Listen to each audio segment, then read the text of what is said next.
Take for instance, I'm preparing for another one conference coming up, and the title of my paper is "The Role of Self-Control in Organizational Leadership." And so here, I talk whatever other professors talk about organizational leadership. Then I bring in stuff like what Rupa Goswami says in the Padasamrita, that those who want to lead, they should first lead themselves, they have to control themselves. Vashu Vegam, Manasa Kroda Vegam, Jiva Vegam, Udaro Pasta Vegam, Etam Vegam, Yo Visa Hitadi, Sabram Apim, and Pretty Vim Sasashat. And, scholars, the funny thing about scholarship is that, because scholars, they are open and they want to learn more and more.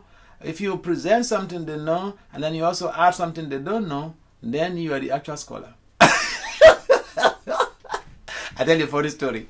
I remember one journal editor, he called me and said, "We want your papers in our journal." That was a social science journal. And he said, "We want your papers in our journal." I said, "Why me? Yeah, there's so many professors. Go meet them to solicit for papers in your journal." He said, "Oh, come on. What all these guys say, we know. What you say, we don't know. Therefore, we need a paper in our journal." Because I bring things, from the very literature in a very polished way, okay, into my writings. And so, they consider that this is real scholarship. Because scholarship means that you present something while somebody else has not presented. It's a funny area, but that's what makes scholarship. You can't go and replicate all the time. You have to, if you generate some idea that no one else has generated, then yes, you are a real scholar. So the thesis, the constructs and the concepts in the Vedic literature, most of them don't know about. And so when you read all of Prabhupada's writings, you see so many things that you can really incorporate into your writing, and in that way, they're getting the message. But some scholars have read a lot of our books, that once they see your writing, they will know that you're from ISKCON. I give you an example. I read some article one time, some years back, in one journal, and I didn't even know that the article was published. I went there with one of my godbrothers who was a professor at that university, a young professor at that university. He did his PhD there, and so he was teaching there. So we are trying to figure out ways to preach. So we just decided that, all right, let me submit articles to academic journals. So we went to the psychology journal, we went to the social science journals to submit some papers at some multicultural journals. And so I didn't know that one of the papers I submitted was already published. So one day I just went there to check what is their verdict on my paper. Are they going to accept it or not? So they said, "Oh, come on, we published a paper." So, and then the professor, the editor-in-chief, he said, "Oh, you are the guy from the Hare Krishna." That was what he said.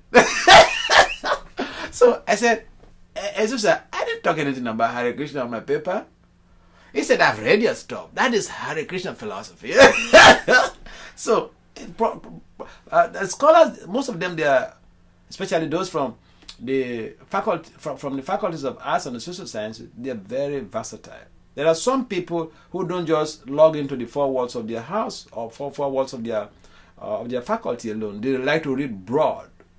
So a number of them, they have read our literatures.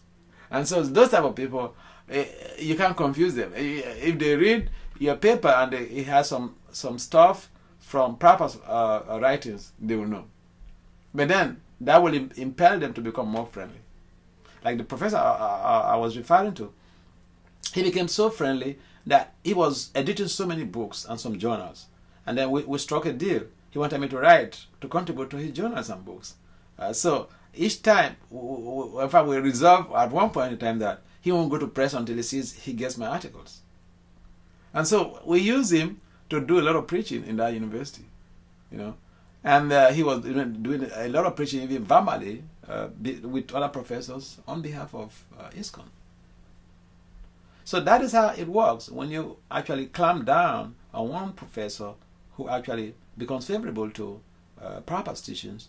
Then it's like you conquer the whole village, because the professors, especially in the area of political science, leadership, etc., they are the advisors to incumbent rulers, incumbent leaders of society, and also they are the big guys within their communities. They are the leaders of their communities. And again, they are the educational leaders of their institutions.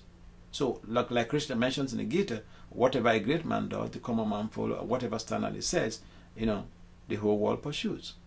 So that is the secret in, running academic-oriented preaching programs.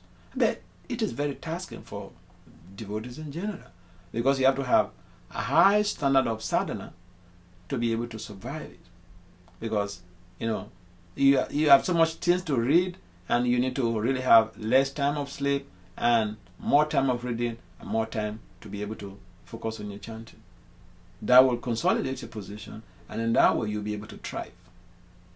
So, because also we don't get money from it, many people are not very much willing to go into this type of preaching, But in my case, I had a direct instruction from my spiritual master, and he wanted me to do all of this academic preaching stuff. So I took it as my life and soul, and that's what I've been doing over the years. Would you have done it anyway, even if you didn't get that instruction? Were you I was actually interested in academic stuff before I came to ISKCON. I know even I was in high school, my father was always writing me letters and telling me, I want you to go and get a PhD. I'll do everything. I'll sacrifice everything, and to make sure that you go get a PhD. That was in high school, okay? So my father was actually very much underground motivator for my academic desires. But then, when I came into ISKCON, I just forgot about everything. But, I got this bumping instruction from my Guru Maharaj that, he doesn't like other services I'm doing. I should just go and preach to professors. So then, I took it that, well, this is what Krishna perhaps wants me to do.